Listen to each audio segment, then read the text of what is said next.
오늘 예배의 자리에 나오신 여러분들을 사랑하고 축복합니다. 오늘 주시는 말씀은 천지를 창조하시는 말씀. 요즘에 우리가 말씀을 가지고 여러분들과 함께 은혜 받고 있습니다.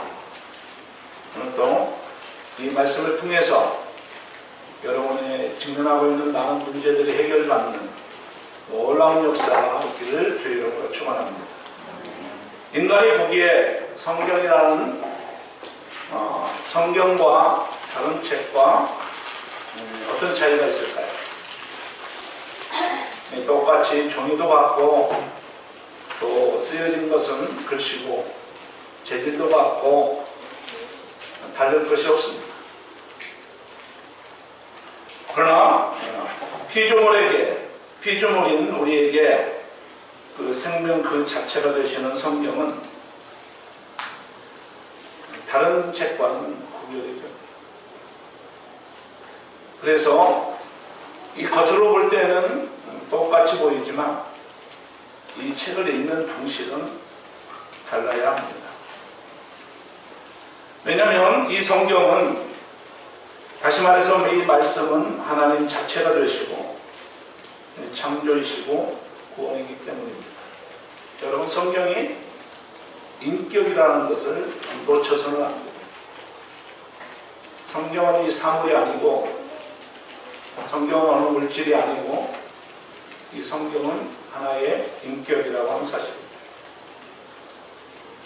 그래서 인간이 성경을 읽는 행위는, 인간이 성경을 읽는다고 하는 것은 피조물이라는 것은 우리가 창조된 사람들이, 창조된 존재들이 창조주 하나님의 계시를 받아들이는 행위가 성경을 읽는 것입니다. 성경을 읽는다고 하는 것은 하나님의 계시를 받아들인다, 하나님의 말씀하는 것을 수용한다, 이런 의미가 있는 것입니다. 그래서 거기에 걸맞는 독서 방식이 필요합니다. 그래서 일반 책을 읽는 독서 방식과 성경을 읽는 독서 방식은 그 행위 자체가 다르고 마음 자세가 다른 것입니다. 그래서 우리가 성경을 읽을 때는 우리는 성경 읽는 것을 영적 독서다, 이렇게 말씀하고 있습니다.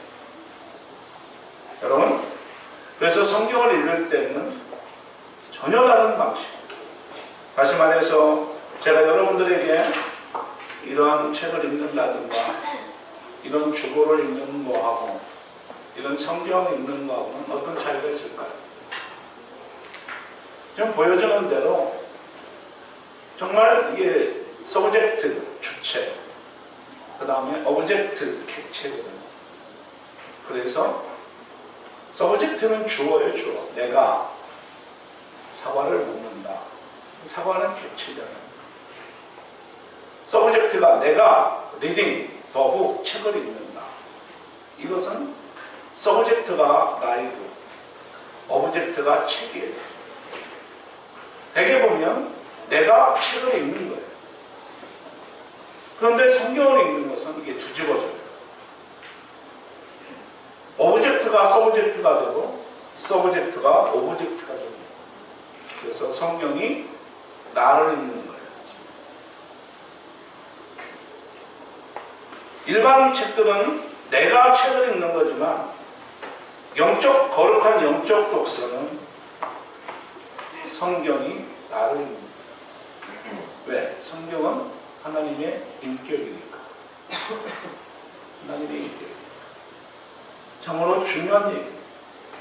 그래서 모든 이런 책을, 이런 인생어를 읽는다든가 이런 책을 읽는 것은 내가 이 책을 사용하기 위해서, 이 주보를, 이 정보를 사용하기 위해서 읽는 독서라 해서 사용하는 독서라고 얘기해요. 그런데 이 성경책을 읽는 것은 수용하는 독서라고 해요. 수용하는 독서. 그래서 수용하는 독서, 그래서 성경을 읽는 것을 우리는 먹는 행위라고 얘기할 수 있습니다. 그래서 먹는 독서, 먹는 독서. 그래서 먹는 독서라, 책을 먹는다는 것은 그 책의 정보를 객관적으로 파악하는 것이 아니에요. 교과서에 있는 게 아니에요. 책의 모든 것을 있는 그대로 다 흡수하는 거예요. 그리고 그 책과 함께 살아가는 것입니다. 우리의 신앙생활이 왜곡되는 이유가 독서 방식이 있어요. 내가 주체가 돼서 내가 재밌어야 돼. 내게 유익이 돼. 나에게 적절해야 돼. 이런 것은 다른 책을 대하는 그 자세와 동일한 자세. 근데 성경은 뭐예요? 낯설어도, 읽기 어려워도, 읽기가 불편해도, 정말 읽기가 정말 읽는 것이 부담스러워 읽는 그대로를 그대로 받아들이는 거예요. 이게 영적 독서. 그래서 서브젝트가 오브젝트가 되고 오브젝트가 서브젝트가 되는 그런 독서를 얘기합니다. 아주 중요한 얘기예요. 이 패러다임 하나만 바뀌어도 우리가 성경을 바라보는 시각이 틀려요. 그래서 이 말을 가장 적절하게 사용한 사람이 누구냐? 요한 계시록 10장 9절에서 천사가 요한에게 이렇게 얘기해. 이것을 받아먹어라. 이게 두루마기예요. 두루마기. 이것은 너의 배에는 쓰겠지만 내 입에는 꿀같이 달 것이다. 지난주에도 보여드리는 그림이지만 지금 이 요한이라고 하는 사람이 땅바닥에 주저앉아 있습니다. 그리고 가운데에 강렬하게 빛을 발하는 존재가 있는데 천사의 천사. 천사가 이 요한에게 지금 말하고 있습니다. 이것을 받아먹어라. 이것은 너의 배에는 쓰겠지만 내 입에는 꿀같이 달 것이다. 다시 말해서 그래서 요한은 뭐예요? 지금 책을 먹고 있어요. 이 책을 먹으라고 해서 여러분 종이를 씹어서 먹는 걸 얘기하는 게 아니에요. 읽는 행위가 수용하는 독서를 얘기하는 거예요. 그 말씀을 그대로 받아들여라. 그래서 말씀을 듣는 것은 눈으로 귀로 듣는 게 아니에요. 말씀을 읽는 것은 눈으로 읽는 게 아니에요. 온 존재로 받아들이는, 온 존재로 받아들이는. 그래서 성경을 우리가 읽는다고 하는 것은 거룩한 행위예요. 우리가 말씀을 듣는다는 것은 진짜 거룩한 행위예요. 우리가 팔짱 끼고 다리 꼬고 이렇게 듣는 거 아니에요. 이건 구청에서 어떤 세미나 할 때 그렇게 하는 거예요. 여러분 어디 연수에 가서 여러분은 KBS에 어떤 공연홀에 가서 그렇게 하는 거예요. 이렇게 하고 한번 날 감동시키고 와. 이건 하나님 앞에 말씀을 듣는 자세다. 말씀을 듣는 자세. 우리의 인생은 뭐, 우리의 삶은 뭐예요? 말씀을 어떻게 하면 그 말씀이 내 안에 들어 완전히 순종하게 할까? 이런 거예요. 천사가 요한에게 명령한 것은 이 두루마리를 잘 보관하라. 이 두루마리를 잘 받아쓰라. 이렇게 얘기한 게 아니고 이 두루마리를 가져다 먹어라. 이렇게 명령하고 있습니다. 책을 먹는다는 것은 그 책을 온전히 받아들이는 것을 얘기해요. 여러분 음식물이 우리가 여기에서 우리가 포도주와 빵이 있잖아요. 이것은 내 피다. 이것은 내 살이다. 받아 먹어라. 예수님의 피를 마시는 순간 우리는 어떻게 돼요? 우리의 피에 예수님의 피가 흐릅니다. 예수님과 내가 하나가 되는 거예요. 예수님의 빵을, 예수님의 살을 상징하는 빵을 우리가 먹음으로 인해서 예수님의 살이 우리의 살의 일부가 되는 거예요. 그래서 예수님과 내가 한 지체를 이루는 거예요. 영적 독서라고 하는 것은 그런 걸 얘기하는 거예요. 그래서 우리가 이 뜻을 잘 모르는 사람들에게 성찬식을 그만합니다. 그거에 대한 진정한 고백이 없는 사람들이 예수님의 피와 예수님의 살을 먹는 것은 예수님의 살과 피를 더럽게 합니다. 더럽게 합니다. 진정한 이 의미를 아는 사람만이 무엇을 하는 거예요? 이 성찬식에 참여합니다. 책을 먹는 것은 그런 것을 의미하는 것입니다. 우리는 영과 육으로 이루어진 우리의 피조물 인간을 온전케 하고 참된 상태로 새롭게 형성하는 글이 성경이에요. 우리가 음식을 먹으면 어떻게 돼요? 우리가 음식을 먹으면 이 음식물이 우리의 식도를 타고, 그래서 음식물이 잘 소화되기 위해서 어떻게 해요? 소화되기 위해서 우리가 음식을 아주 곱게 씹으라고 해요. 그래서 치아가 건강하지 않은 사람들은 소화기에 장애가 있다. 제가 한 수십 년째 어금니 없이 한번 살아봤는데 어금니가 있다는 게 그렇게 행복하다는 걸 느껴봤어요.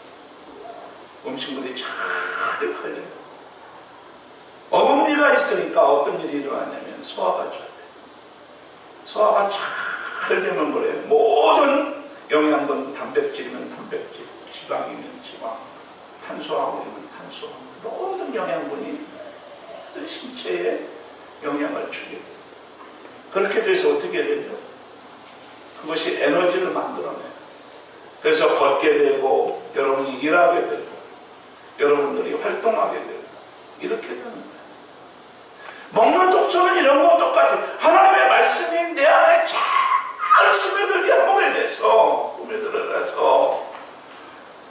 그 말씀이 내 생각을 추장하게 만들고, 그 말씀이 나의 감정을 추장하게 만들고, 그 말씀이 나를 올바르게 만들고. 그래서 우리는 디모데후서 3장 16절에서 17절에 이렇게 말씀하고 있습니다. 모든 성경은 하나님의 감동으로 된 것으로 교훈과 책망과 바르게 함과 의로 교육하기에 유익하니 이는 하나님의 사람으로 온전케 하며 모든 선한 일을 행할 능력을 갖추게 합니다.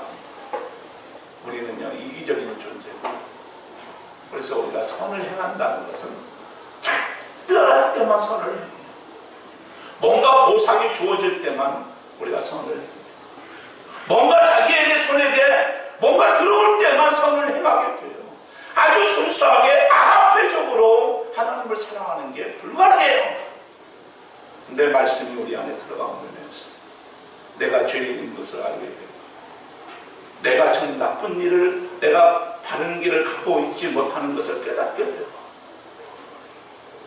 때로는 내가 정말 죽을 죄를 지어있고 내가 정말 탄식할 수밖에 없는 그런 상황에 내가 처해 있다는 것을 알게 되고, 말씀이 들어가면 그렇게 되는 거예요. 말씀이 내가 들어오면 그 말씀은 교훈을 주고 잘못된 것을 책망하시고 왜곡된 것을 바르게 잡아주시고 하나님과의 온전한 관계를 형성해 주시고, 그래서 사람을 온전케 세워주는 거예요. 이건 윤리가 아니에요. 이건 도덕이 아니에요. 이건 의지가 아니에요. 내 결단이 아니에요. 그 말씀이 내 안에 들어가심으로 인해서 그 말씀이 일어나시. 이 비밀을 알아요. 선한 일을 행할 만한 능력을 갖추게 하셔서, 이것이 뭐예요? 내가 하는 게 아니에요. 말씀이 나를 그렇게 하게 하는 거예요. 그래서 오늘 말씀이 뭐냐? 천지를 창조하신 말씀.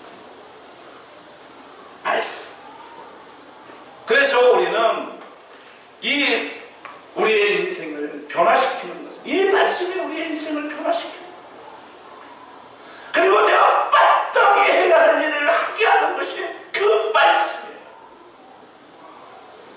그래서 말씀을 우리는 이런 일반적인 책이나 우리는 이러한 브로셔나 이런 안내지를 대하듯이 성경을 대하는 것은 성경을 전혀 잘못 이해하는 데서 시작되는 무지한 행동이라고 얘기할 수 있습니다.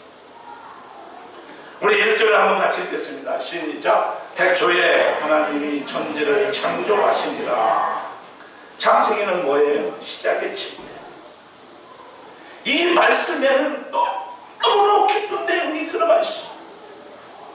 창세기는 태초에 하나님이 천지를 창조하시니라. 모든 우주와 인간과 동식물, 죄와 민족과 각가지의 기원이 이 단어, 이 한 문장 속에 그대로 들어가 있는 거예요. 태초에 하나님이 천지를 창조하시니라. 태초에 하나님이 천지를 창조하였던 사실은 또한 우리 하나님께서 인생들이 가지고 있는 모든 문제의 해결 방법이 어디에 있다는 거예요? 그래서 태초에 하나님이 천지를 창조하시니라, 이 말씀을 받아들인 자는 내 문제가 나에게 직면해 있을 때 사람 쫓아가지 않아요. 상황 쫓아가지 않아요. 하나님의 말씀으로. 여러분 가정에 어려운 일이 있으세요? 부부관계에 어려운 일이 있으세요? 회사에 어떤 일이 어려운 일이 있으세요? 자녀와의 관계에서 어떤 일이 있으세요? 대인관계에 문제가 있으세요? 인생에 대한 불안이 있으세요? 어디로 돌아가야 돼요? 일터로 돌아가는 게 아니에요. 하나님의 말씀으로. 태초에 하나님이 천지를 창조하시니라, 이 말씀을 믿는 자에게는 우리는 그것을 믿을 때에 문제 해결 방식이 여기에서 찾아야 된다고 하는 사실이에요. 또 하나님이 세상을 창조하셨다는 것은 뭘 얘기하는 거예요? 이 세상의 모든 주인은, 이 세상의 참 주인은 하나님이시라는 것을 보여주고 있는 것입니다. 하나님이 천지를 창조하셨다는 사실은 하나님께서 내가 가지고 있는 소유물, 심지어는 내가 지금 현재 내가 보관하고 있는 이 심장덩어리까지도 하나님의 것이다. 하나님이 여기까지야 그러면 그 어떤 명의도 하루를 더 살게 할 수가 없어.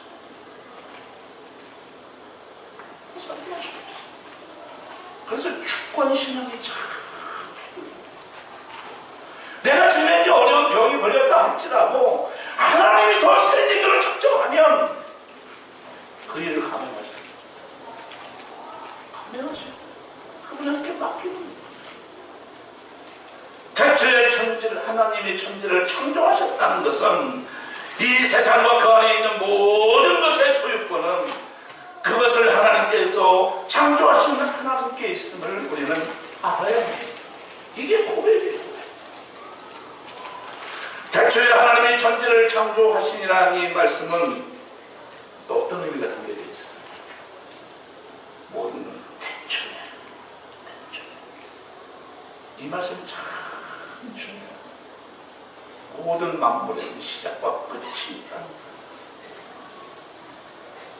여러분들 이 말씀이 너무너무 단순하기 때문에 이 말씀이 이렇게 깊은 의미가 있는지 우리는 간과하기가 참 쉬워요.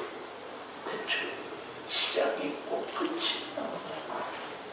이 성경은요, 놀라운 것은 창세기가 있으면 요한계시록이, 시작이 있으면 끝이, 너무 내가 처음이면 나는 나중이고, 내가 알파면 내가 오메가고, 우리가 이 사실을 읽는 그대로 받아들일 때 정말 많은 우리에게 유익함이 있습니다. 평안이 그런 것이죠. 우리 자녀들 문제, 직면한 문제 그분이 하시죠. 내 사업의 문제 그분이 하시죠. 내 재정의 문제 그분이 하시죠. 내 건강의 문제 그분이 하시죠. 이럴 때 감동이 와요. 이럴 때 평안이 와요. 다 안돼질 수 있어요. 심지어는 인류에게 가장 비극적인 사건이 뭐예요? 전쟁이. 그 전에는 하나님께서 그분을 이 사업자는 당신의 것입니다. 왜 이렇게 상품해 보십니까? 하나님 우리 가정은 당신 것입니다. 당신의 주권에 맡깁니다. 한번 이렇게 설교해 보시면 태초에 하나님이 천지를 창조하시니라는 이 고백 속에는 그런 고백이 다 담겨져 있는 이 말씀이 얼마나 위대한지 이 말씀으로 하나님께서 천지를 창조하셨다는 거예요. 원재료가 없어요. 원재료는 하나님의 말씀이에요. 창조에는 두 가지가 있어요. 하나는 발화창조. 발화창조는 어떤 거냐? 무에서 유를 만드는. 넌 두 번째는 아사창조가 있어. 아사창조는 유에서 유를 만드는. 우리 인간을 갖다가 흙에서 만드는 아사창조. 하나님의 지혜가 있으면 아사창조는 우리 인간에게도 기회를 주시고 그 일을 맡기시고, 우리는 물질을 변형해서 플라스틱을 만들고, 우리는 물질을 변형해서 자동차를 만들고, 우리는 물질을 변형시켜서 다양한 물질을 만들어내요. 아사창조. 그러나 무에서 유를 창조하는 일은 우리 인간이 할 수가 없어요. 거기는 접근할 수가 없어요. 그런데 하나님께서 지금 창세기 1장에서 하시는 말씀은 뭐예요? 우리는 하나님이 가라사대, 하나님이 가라사대. 창세기 1장 3절에도 하나님이 가라사대, 6절에도 보니까 하나님이 가라사대, 9절에도 하나님이 가라사대, 14절에도 하나님이 가라사대, 20절에도 하나님이 가라사대, 24절에도 하나님이 가라사대, 26절에도 하나님이 가라사대. 하나님께서 말씀을 하셨다.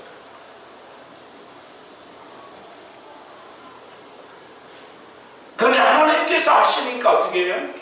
보기에 좋았더라. 좋은, 굿. 완전해요.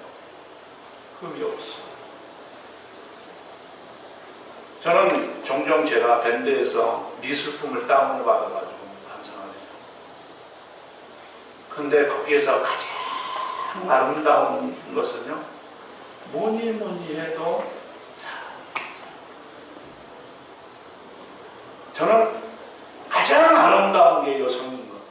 그래서 미술 화가들은요, 여성을, 남성을 소재로 하는 화가들은 많죠. 여성들을. 왜 그럴까? 제가 생각을 해봤어요. 하나님이 가장 마지막 작품이십니다. 가장 마지막 작품. 여러분, 한번 따라서 내가 하나님의 마지막 작품. 아멘. 참, 그래서 여성은요, 참 신기해요. 옷 입은 것도 신기하고, 그렇지 않은 것도 신기하고, 참 신기해요. 그래서 우리는, 그런데 우리의 삶은 하나님께서 보시기에 좋은 모습, 하나님의 형상대로 우리가 지음을 받았는데, 그래서 그 하나님의 형상대로 지음을 받았다는 흔적이 있는데, 그게 뭐냐면 의와 지식과 거룩함이 있어요. 그래서 동물들에게는 없고 우리 인간들에게만 있는 2% 안에 들어가는 게 뭔지, 진성미성이에요. 우리 인간은요, 진리를 추구하게 돼 있어요. 정말 하나님의 그 형상이 회복된 사람일수록 예배하고 다른 거 타협 안 해요.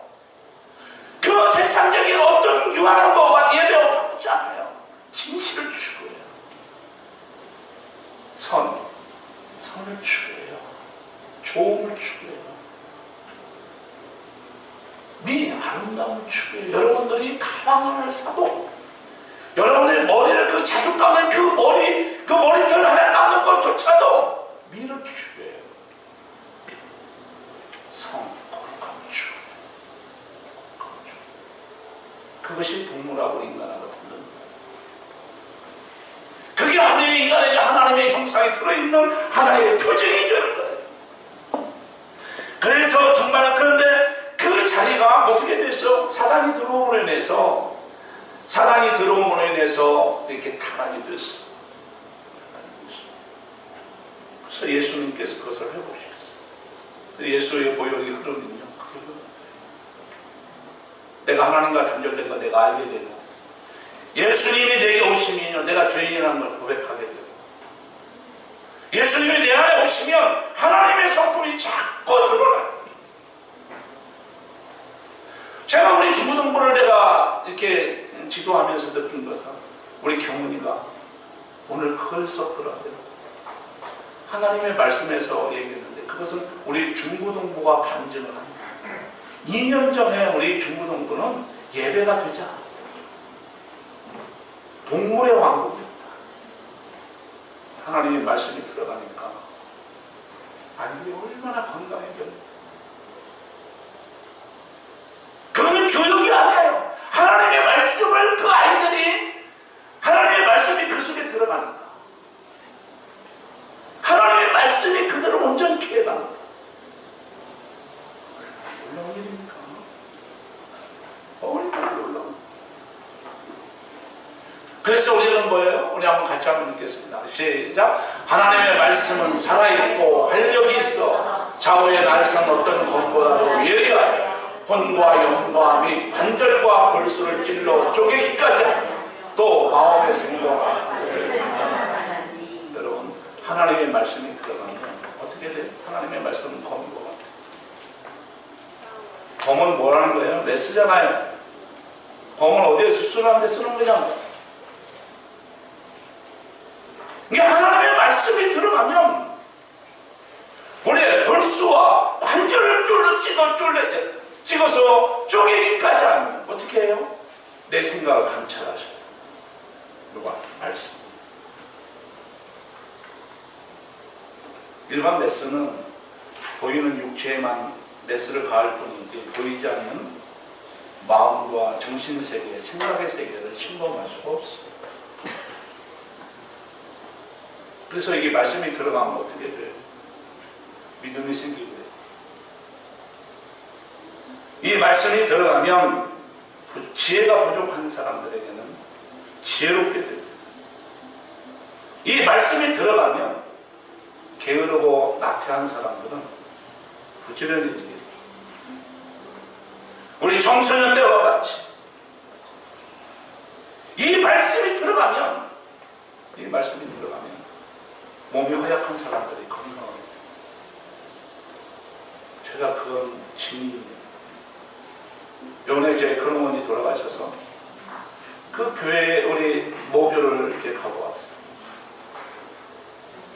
그 모교에 가보면, 모교에 갈 때마다 내가 고등학교 2학년 때까지 건강하지 않는 내 모습이 많이 떠오릅니다. 내 말씀이 들어가고 예수 믿거나 예수가 내 안에 들어오고 나서 어떻게 건강해졌어요. 정말 말씀이 들어가면 노름이나 옹주와 같이 세속적인 문화에 빠진 사람들에게 그 말씀이 들어가면 어떻게 돼요? 그 세속 문화를 싫어하게 돼요. 담배를 피울 때 담배 냄새가 그렇게 좋다고 해요. 그런데 말씀이 들어간 사람들에게 담배 냄새가 그렇게 지독하게 싫다. 말씀이 들어가면 전에 아주 그 나에게 친밀감이 있는 그 문화들이 말씀이 들어가면 그것을 조절하게 돼요.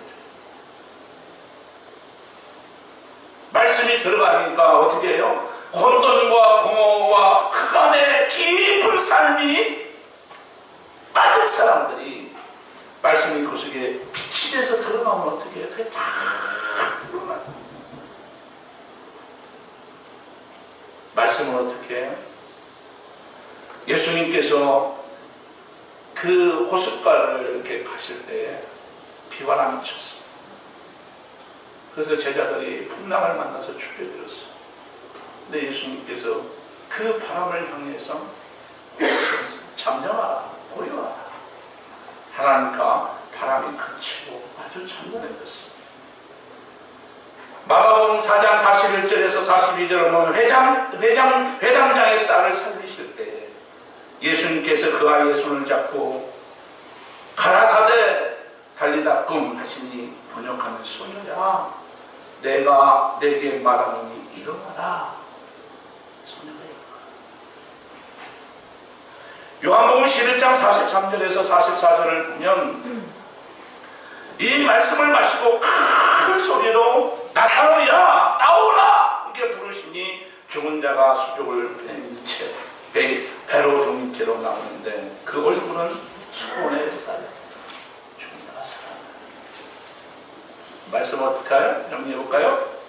말씀은 정말 모든 무에서 유를 창조하기도 하고, 말씀은 죽은 자를 살리기도 하고, 말씀은 귀신을 쫓아내기도 하고, 말씀은 우리의 풍랑을 잔잔케도 하고,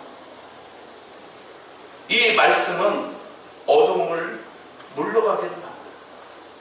말씀은 책망케 하고, 나를 온전케 하고, 나의 생각을 관찰하게 하고, 내 판단을 바르게 하고, 이왜 요한계시록에서 왜 천사가 요한에게 나타나서 이 두루마기를 받아 먹으라? 우리는 성경을 읽을 때 읽는 독서가 아니라 먹는 독서를, 이 말씀을 잘 먹어야 돼요. 우리 인생길에 꼭 붙들고 가야 할 것이 있는데 그것은 뭐예요? 하나님의 말씀. 그래서 디모데후서 3장 15절에서 17절에 보면 또 어려서부터 성경을 알았나니 성경은 능히 너로 하여금 그리스도 예수 안에 있는 믿음으로 말미암아 구원에 이르게 하는 지혜가 있게 하고, 말씀에 들어가면 구원의 길로 인도하셔요. 부족한 길로 안 가요. 곁길로 안 가요. 구원의 길로 가게 해요. 가야 할 길로 가게 해요.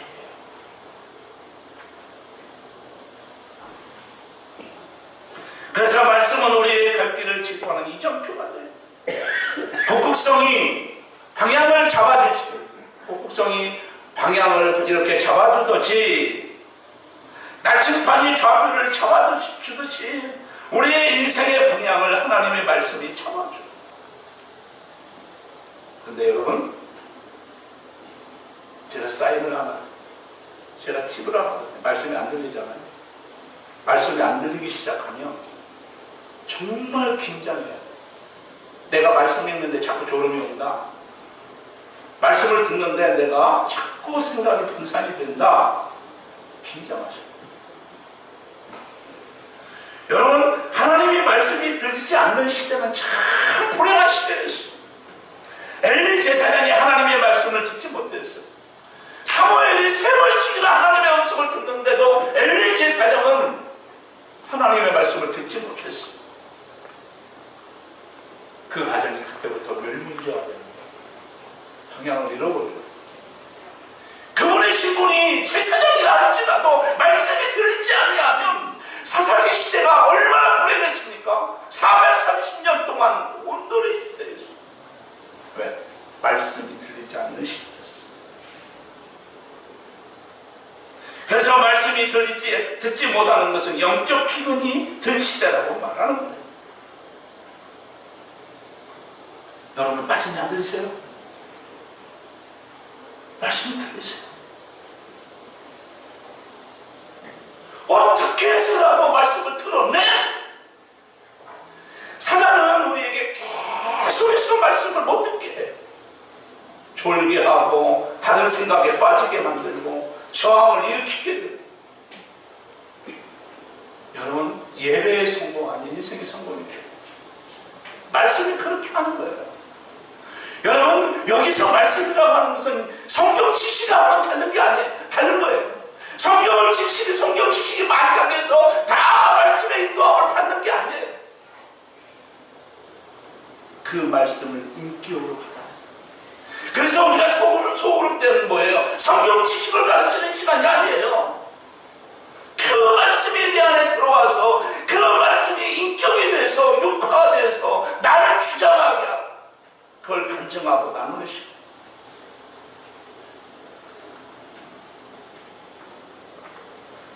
저는 지난 우리 수요일 날도 시편 19편을 가지고 우리가 말씀을 나눴지만 시편 19편 7절에서 10절을 보면 여호와의 율법은 완전하여 영혼을 소생시키시고 여호와의 증거는 확실하여 우동한 자를 지혜롭게 하고 여호와의 교훈은 정직하여 마음을 기쁘게 하고 여호와의 계명은 순결하여 눈을 밝게 하시나이다. 여호와를 경외하는 도는 정결하여 영원까지 이르고 여호와의 복은 진실하여 다하기 이르니 곧 많은 순금보다 더 상할 것이라. 여러분, 저런 표현은요 체험한 사람이 아니면 못 쓰는 거예요. 송일꿀보다 더 다르다. 저 말은요 내가 경험하지 않으면 저 말을 저런 단어를 쓸 수가 없어요. 여러분, 탁탁 성경이라는 말이 있어요. 집에서 잘 보관했다가 주일날 교회 오잖아요. 무슨 소리예요? 탁탁. 먼지 타는 소리. 탁탁 소리. 말씀은 뭐예요? 우리의 영혼을 소생시키시고 우리의 마음을 기쁘게 하고 우리를 뭐예요? 지혜롭게 만들고 눈을 밝게 만들고 또 우리는 우리의 영혼까지 이르는 우리의 인도자가 되고 그렇죠? 우리 2019년도에는 이제는 다른 목회 안 하려고 말씀 승부를 걸고 나는 이 말씀을 믿어요. 천지를 창조하게 하시는 말씀, 그 말씀을 믿어요. 그래서 우리 인간이 더 큰 삶을 살겠다고 더 큰 삶을 찾겠다고 세계를 누비면서 세계 여행을 답니다. 물론 필요합니다. 우리는 세상을 깨닫겠다고 세상을 형성하고 있는 과학과 경제과학과 정치학을 공부하고 합니다. 그거 필요합니다. 최대한 많은 새로운 것들과 시각적, 감각적 접촉을 시도하려고. 그래서 경험이 중요해. 그리고 많은 소유를 취하려고 노력하고 학력을 쌓고 필요해요. 그러나 이런 것들이 피조물로서 참된 실제에 들어서게 하는 것. 여행 많이 한 사람, 공부 많이 한 사람이 구원의 길을 간다는 얘기 들어보셨어요? 참된 실제는 성경을 만나야 돼. 성경을 만나야 돼. 여러분, 우리는 피조물, 우리의 인간의 한계를 극복하기 위해서는 하나님의 계시를 통해서만 이 자아라고 하는 감옥에서 탈출할 수 있어요. 여러분, 내 자아라는 감옥은요 아무나 탈출할 수 있는 게 아니에요. 참 미련한 사람들이 자아에 갇혀 있어요. 참 무도한 사람이 그 세계에 갇혀 있어요. 자기가 그 본 세계, 자기가 경험한 세계, 자기가 정말 누구한테 배웠던 그 세계, 그 세계에 갇혀져 있어요. 자, 그것을 말씀이 들어가면 내가 우둔한 자아에 갇혀 있다는 것을 알게 돼요. 하나님의 계시를 통해서만 우리가 몸담은 이 눈에 보이는 작고 비좁은 이 세상 너머에 있는 참된 실제를 볼 수가 있어요. 정말 우리가 그 하나님께서 보여주신 그 계시를 통해서만이 성경 속의 낯선 세계를 볼 수가 있는 거예요. 나는 저런 세계를 볼 수 있는 우리 목림교회 성도들이 되기를 바랍니다. 눈에 보이는 게 다예요. 자기가 경험한 게 다예요. 저 세계를 볼 수 있어요. 인간은 참된 실제와 삶을 찾기 위해서 얼마나 애쓰는지 몰라요. 여행도 하고요, 역사 탐방도 하고요, 책도 읽고요, 다양한 경험도 하고. 그런데 참된 실제는 하나님을 알아야 해요. 하나님의 계시인 성경 속에 계시되어 있어요. 그래서 칼바르트는 신학자는 이렇게 표현했어요. 성경 속에 낯선 신세계. 성경 속에 낯선 신세계. 여러분, 성경 속에 낯선 신세계를 보시길 바랍니다. 성경 속에 낯선 신세계를 보시길 바랍니다. 그 눈이 열려지는 청년들이 되길 바랍니다. 요셉은 그걸 봤어요. 다니엘은 그 세계를 봤어요. 사도 바울은 그 세계를 봤어요. 돌에 맞아 죽어가는 스데반은 그 세계를 봤어요. 성경 속에 그 낯선 신세계를 발견하는 우리 공동교회 교우들 되기를 주의